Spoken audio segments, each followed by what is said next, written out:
இந்த மாதிரி ஒரு அச்சுறுத்தலை ஏற்படுத்துறதுக்காக தான் திமுக இது செய்யுது. இது வன்மையாக கண்டிக்கக்கூடிய ஒரு விஷயம். உளவுத்துறை தான் கைது செய்யுது. என்னன்னா ஒரு அச்சுறுத்தலை சீமானுக்கு ஏற்படுத்தணும். அதே நேரத்தில் எந்த அசம்பாவிதம் நடந்துச்சுன்னா அப்போ அதை வச்சு அரசியல் பண்ணுவாங்க எதிர்கட்சிகள்.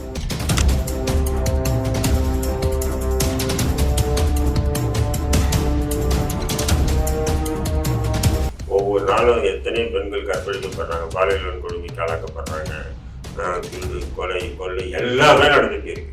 இப்போ இதுல சீமானுடைய வீட்டுல பெட்ரோல் பம்ப் அடிச்சுட்டாங்கன்னு வச்சுக்கலாம்.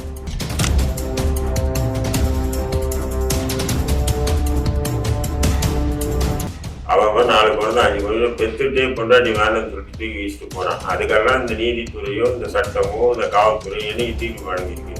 ஆனால் விஜயலட்சுமி வழக்கில் பார்த்தீங்கன்னு சொன்னால் சீமானுக்கு எதிராகவும் விஜயலட்சுமிக்கு ஆதரவாகவும் காவல்துறையும் நீதித்துறையும் ஒட்டுமொத்தமாக இறங்கி களமாடுதுன்னா இதில் என்ன அரசியல் பாருங்க.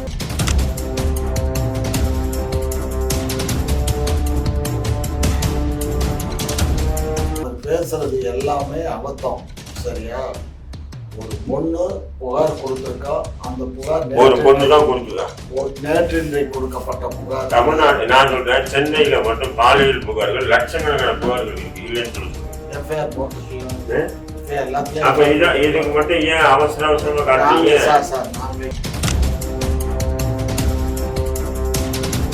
ஆகையினால சட்டம் அதனுடைய கடமையை செய்யட்டும். ஏங்க திருமணம் கடந்த உறவே வச்சுக்கலாம்னு சொல்றீங்க. திமுகவே சொல்லு அந்த சட்டத்துக்கு திமுகவே ஆதரவு. திருமணம் கடந்த உறவுக்கு திமுக ஆதரவு. திருமணம் கடந்த உறவுகளை வச்சுக்கலாம் அப்படின்னு சொல்லி ரொம்ப இருங்க நீதிமன்றமும் சொல்லியிருக்கு. அப்படின் போது இப்ப சீமானுக்கு எப்படி நீங்க கண்டிப்பீங்க? எப்படி ஊடகங்கள் எப்படி தண்டனை வரும்? 6 வருஷம் 8 வருஷம் மக்களை சந்திப்போம். மக்கள் வாக்களிச்சா நாங்க ஆட்சிக்கு வரோம், உங்களுக்கு வாக்களிச்சா நீங்க ஆட்சிக்கு வாங்க. அதை விட்டுட்டு நாங்க என்னமோ பெட்ரோல் கொண்டு வீசணும், ஆட்டோ பாம்பு போட்டோம், இந்த பாம்பு போட்டோம். சும்மா வேற ஒரு கேள்வி இருந்தா கேளுப்பா. உனக்கு பொழுது போல அவரை போய் சீமானு அவரே எதுக்கு நீங்க வேற ஒண்ணும் ஒரு கேள்வி இல்லையா? கேளு, அடுத்த கேள்வி கேளு. சீமானை பத்தி கேட்கல, திமுக துரோகத்தை பத்தி பட்ட திமுக.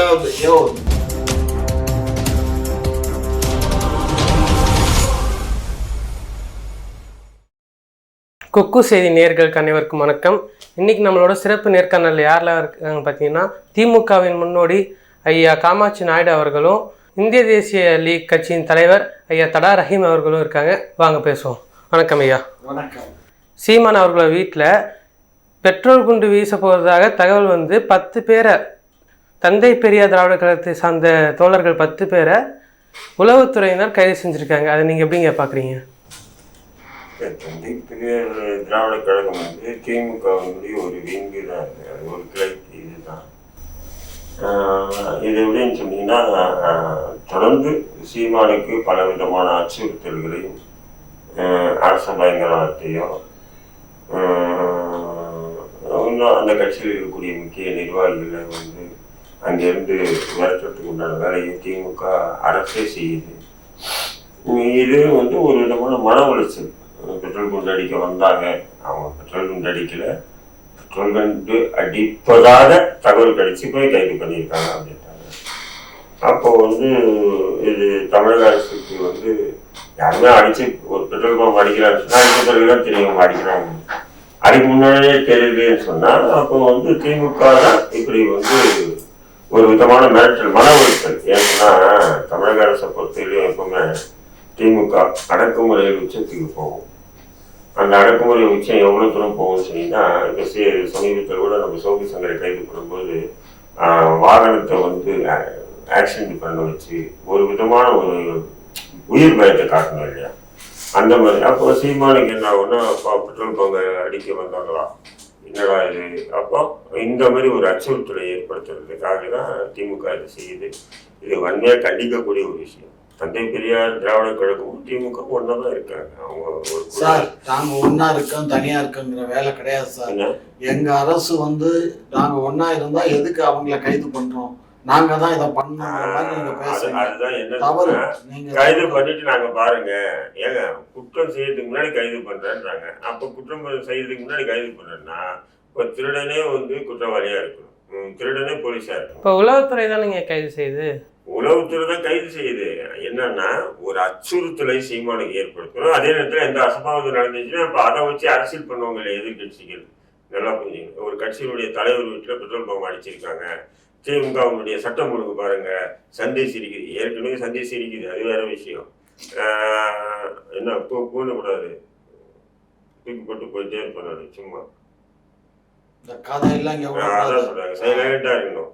நான் என்ன சொல்றேன், ஏற்கனவே சந்தி சிரிக்குது, தெருவா சந்தி சிரிக்குது. சட்டம் ஒழுங்கு ஒவ்வொரு நாளும் எத்தனை பெண்கள் கற்பழிக்கப்படுறாங்க, பாலியல் கொடுமைக்கு ஆளாக்கப்படுறாங்க, திருடு, கொலை, கொள்ளை எல்லாமே நடந்துட்டு இருக்கு.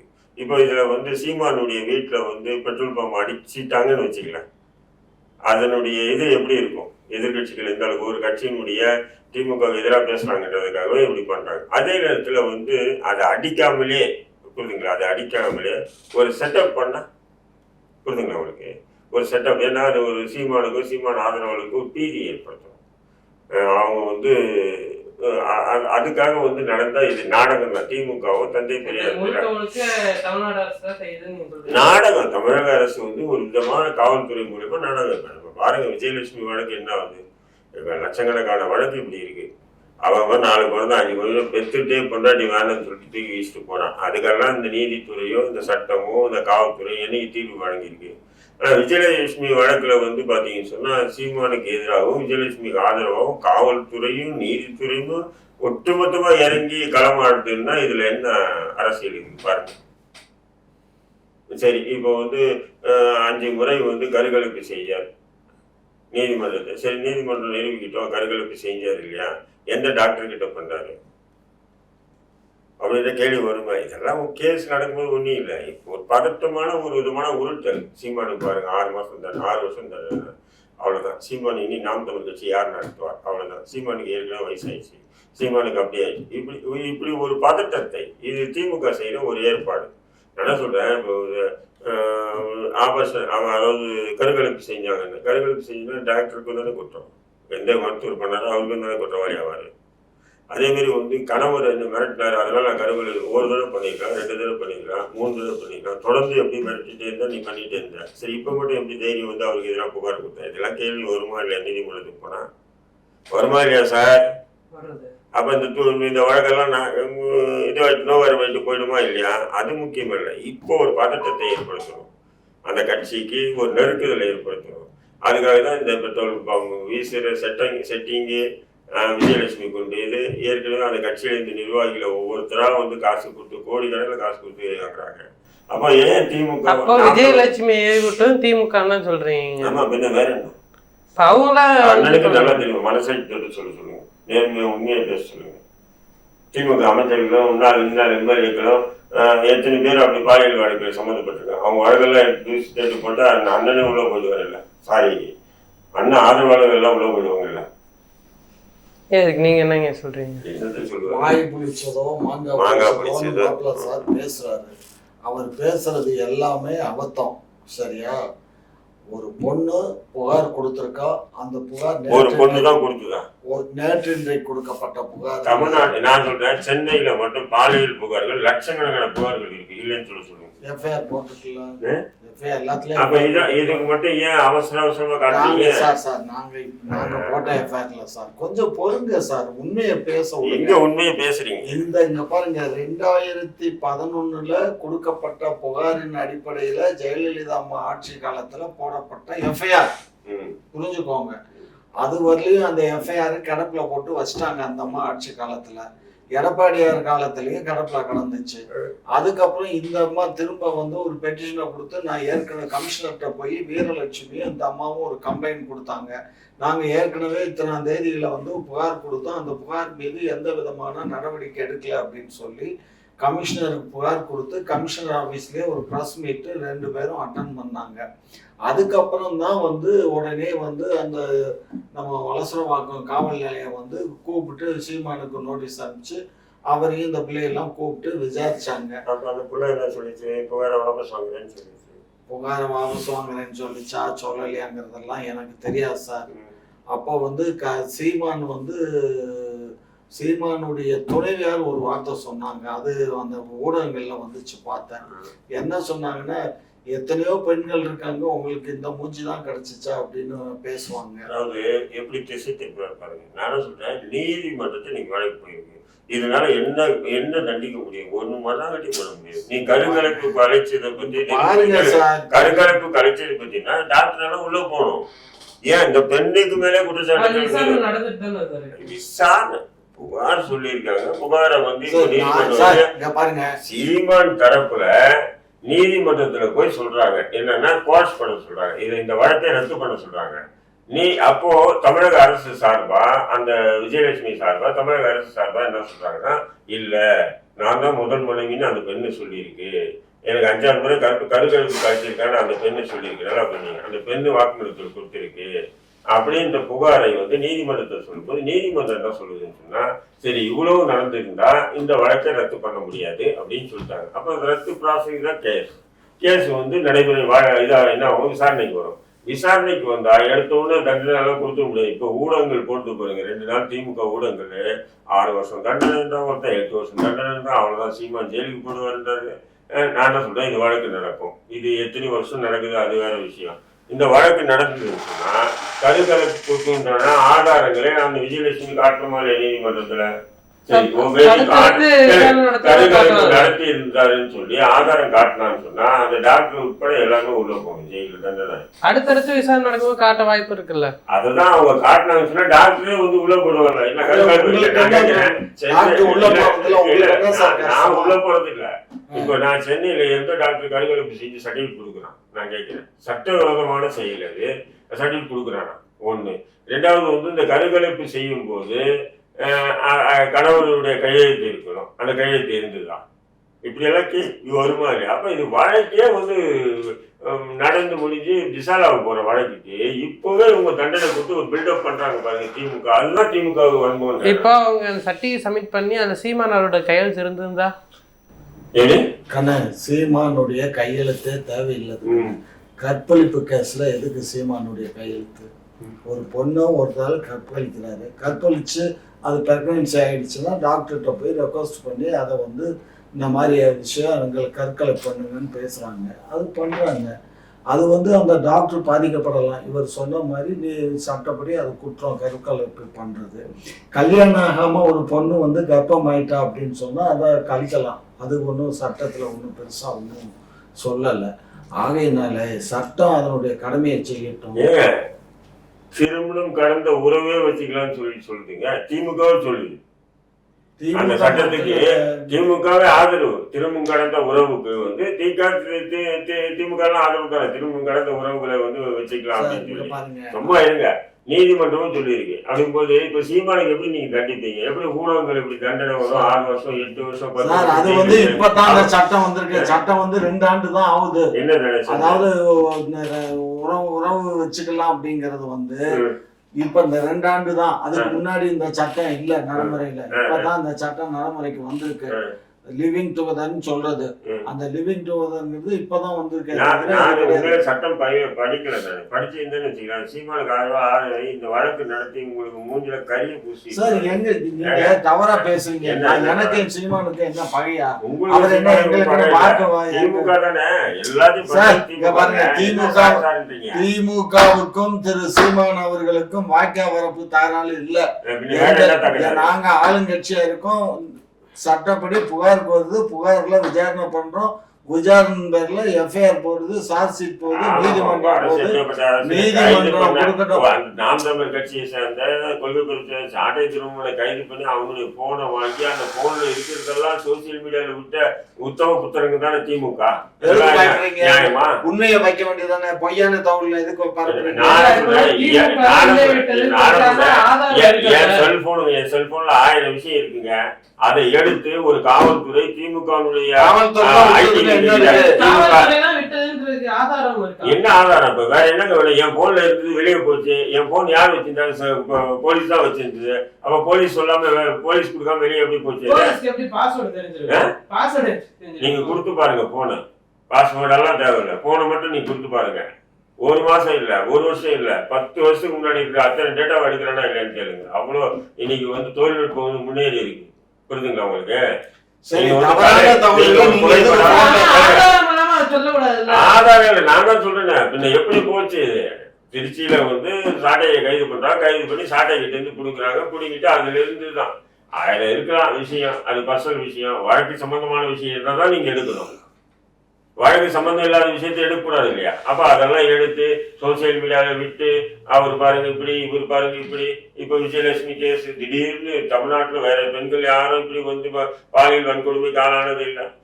இவங்க தான், வேற யாரும் இல்லாத மாதிரி. ஏன் இப்போ நீங்க போய் போட வேண்டியதானே? இப்போ அண்ணா பல்கலைக்கழகத்துக்கு முன்னாடி திமுகவினுடைய உறுப்பினர் ஞானசேகர் என்ன பண்றீங்க சொல்லுங்க? எத்தனை வழக்கு சொல்லிட்டு என்ன மனசாட்சி இல்லாம பேசுறாங்க. முடிச்சு உள்ள தூக்கி போட்டிருக்கு. திரும்ப 7 கொள்ளை வழக்குல ஈடுபட்டு அவனுக்கு தொடர்புள்ள உங்களை மீறி முக்கிய தலைவர்களையும் கைது பண்ணல. அவனுக்கு தொடர் நீங்களே கற்பனை பண்ணிட்டு பேசுனாக்கா அதுக்கெல்லாம் இந்த அரசு பொறுப்பு இல்லைங்க. வேற யாரு பொறுப்பு? இங்க பாருங்க, அரசு காவல்துறை அதனுடைய நடவடிக்கை சட்டப்பூர்வமா செய்யும். அது தவிர நீதிமன்றத்துல இருந்து 3 IPS officers, lady IPS officer பிற மாநிலங்களை சார்ந்தவர்கள் நியமிக்கப்பட்டு அவர்கள் விசாரணை பண்ணிட்டு இருக்காங்க. இந்த சூழ்நிலையில நீங்க தவறான தகவலை பரப்புரை பண்றீங்க. இந்த மாதிரி எல்லாம் பேசுறதுனாலதான் நீங்க தடா சட்டத்துல கைது செய்யப்படுறீங்க. முதல் அதை புரிஞ்சுக்கோங்க. தேவையில்லாம நீங்க உண்மைக்கு புறம்பான செய்திகளை பரப்புரை பண்ணாதீங்க. நம்ம இங்க பாருங்க, நம்ம வந்து நீதிமன்றம் அதனுடைய ஒர்க்கு பண்ணோம். அவர் கேட்ட கேள்வி, சீமான் வீட்டில் பெட்ரோல் பாம்பு வீசுவதாக சுமார் 10 பேர் கைது. யார் கைது? தந்தை பெரியார் திராவிட இயக்கம். தந்தை பெரியார் திராவிட இயக்கத்துக்கு திமுகவுக்கு என்ன தொடர்பு? ஒரு நெருங்கிய உறவு இருக்கு, கூட்டணியிலே இருக்காங்க. கூட்டணியில இருக்காங்க. என்ன அவங்க அரசியல் நிக்கிறது இல்லை. தந்தை பெரியார் திராவிட இப்ப ஈரோட்ல எங்களை எய்த்து போட்டி போடலையா? எதிர்த்து போட்டாங்க. எங்க திமுக எய்த்து போட்டி போடலையா? சும்மா கிடைங்க. சும்மா திமுக பிரச்சாரம் பண்ணாங்க, திமுக எதிர்த்து போட்டி போட்டாங்களா? எய்த்து போட்டி போட்டாங்க. ஆமா, எங்க போட்டி போட்டாங்க? வீட்டுல கத்திரிக்காய். சும்மா இந்த கதையெல்லாம் விடக்கூடாது. அப்போ அந்த வந்து திமுக ஆதரவு தானே? இல்ல அதான் திமுகவுக்கு ஆதரவு 100 விழுக்காடு ஆதரவு. அண்ணன் கோவை ராமகிருஷ்ணன் தலைமையிலான தந்தை பெரியார் திராவிட இயக்கம் வந்து முழுக்க திமுக ஆதரவான கோஷ்டி. புரியுதுங்களா? ஆதரவான நபர். இப்ப அவங்க அமைப்புல இருந்து 10 பேர் கைது செய்யப்பட்டிருக்காங்க. அதுவும் வந்து அவங்க தயாரிக்கு முன்னாடியே போலீஸ் போய் கடப்பக்கம் பிடிச்சிச்சான். அப்ப அந்த அளவு புலனாய்வுல புலிக்கல நீங்க இல்ல. அதாவது என்னன்னு சொன்னா, இது சம்பவம் நடந்துச்சுன்னா திமுக கெட்ட பேரு. திமுக கெட்ட பேர் ஆச்சுன்னு சொன்னா அது தந்தை பெரியார் அண்ணன் ராமகிருஷ்ணனுக்கு தெரியல நமக்கு கெட்ட பேர் வரும் திமுக. அப்ப திமுக கெட்ட பேர் வராது. வராம அதே நேரத்துல எதிர்த்தரப்புல ஒரு அச்சுறுத்தலை ஏற்படுது சீமான் தரப்புல. அப்படின்றதுக்காக போலீஸும் தந்தை பெரியார் இயக்கமும் ஒன்று சேர்ந்து நடத்திய ஒரு நாடகம் தான் இது. புரியுதுங்களா? அப்ப திமுகவும் தந்தை பெரியார் இயக்கமும் சேர்ந்து நடத்திய நாடகம் சீமானுக்கு எதிராக. அப்படின்னு சொன்னா இதுல என்ன அண்ணனுக்கு கொத்திட்டு வருது? இது நடந்திருக்குன்னா பெட்ரோல் பம்ப் அடிச்சிருந்தாங்கன்னா சட்டம் ஒழுங்கு எவ்வளவு பிரச்சனையா இருக்கும்? அது வேற மாதிரியா போயிருக்கும் சட்டம் ஒழுங்கு. அப்ப நீங்க எதிர்பார்க்கறீங்களா? இல்ல, நான் எதிர்பார்க்கல. எப்படி பேசுறீங்க? இப்படி செட்டப் பண்ணிருக்கீங்கன்னு திமுக வந்து செட்டப் பண்ணிருக்கு. அப்ப அதுக்கு யாரு ஒரு 10 பேர் கேஸ் வாங்குறதுக்கு ரெடியா இருக்காங்க. இது இன்னைக்கு நேற்று இல்ல, காலகாலமா இப்படி நடந்துட்டு வர. அவர் மேல எத்தனை வழக்கு? 1996 அண்ணனுக்கு தெரியாது இந்த வரலாறு. நான் சொல்றேன் கேட்டுங்க. 1995 இப்படிதான். எப்படின்னு சொன்னீங்கன்னா, நம்ம ரவின்னு சொல்லியிருக்காரு, திருவாரூர் ரவின்னு சொல்லிட்டு. அவர் என்ன பண்றாங்கன்னு சொன்னா, அப்போ சுப்பிரமணிய சாமி வந்து அப்போ ஏடிஎம்கே ஜெயலலிதாவும் திகாவும் ஒன்னா இருக்காங்க. அப்ப சுப்பிரமணிய சாமி வந்து ஜெயலலிதாவுக்கு எதிராக வழக்கு போட்டு ரொம்ப மோசமான நிலையில நடத்திக்கிட்டாரு ஜெயலலிதாவை. அந்த கடுப்புல அந்த சுப்பிரமணிய சாமி எப்படியாவது கைது பண்ணணும்னு சொல்லணும்னா திகாவுடைய துணையோட, அப்போ திகாவுடைய துணையோட ரவின்ற ஒரு நபரை பலிகடை ஆக்குறாங்க. எப்படின்னு சொன்னா, அவரு ஏற்கனவே தடா வழக்கில் தேடப்படும் குற்றவாளியா இருக்காரு. அப்போ அவர் என்ன பண்ணுறாருன்னா, நான் சுப்பிரமணிய சாமி வீட்டில் போய் டெல்லியில தங்கினேன் இந்த முகவரியில் அப்படின்னு சொல்லி அங்கேருந்து 2-3 கடிதம் போட்டு அதை வந்து தடாக நீதிமன்றத்தில் கொடுத்து, தடாக நீதிமன்றம் வந்து சுப்பிரமணிய சாமியை கைது பண்ண போகும்போது தான் அவர் தப்பிச்சு ஓடிட்டாங்க. விடுங்க, ஓடிட்டார். ஓடாமல் இருந்தால் நீ கைது செய்ய ஜெயிலில் போட்டிருப்பாங்க. அதே மாதிரி தான் இன்னைக்கு வந்து அன்னைக்கு அதிமுக செஞ்ச அதே திராவிடர் கழகத்தை வச்சு இன்னைக்கு திமுக தந்தை பெரியார் திராவிடர் கழகத்தை வச்சு இந்த சீன் போடுது அப்படின்றது என்னுடைய குற்றச்சாட்டு. 100க்கு 100 நான் மறுக்கிறேன். என்ன நாங்களே வந்து இவர் சொல்றாரு, நாங்க தான் வந்து அவர் மீது குண்டு வீசுறதுக்கு ரெடி பண்ணது மாதிரியும், அதுக்கப்புறம் குண்டு வீசினா அது ரொம்ப பெரிய இஷ்யூ ஆயிடும், அதுக்காக குண்டு வீசுறதுக்கு முன்னாடி நாங்க அதாவது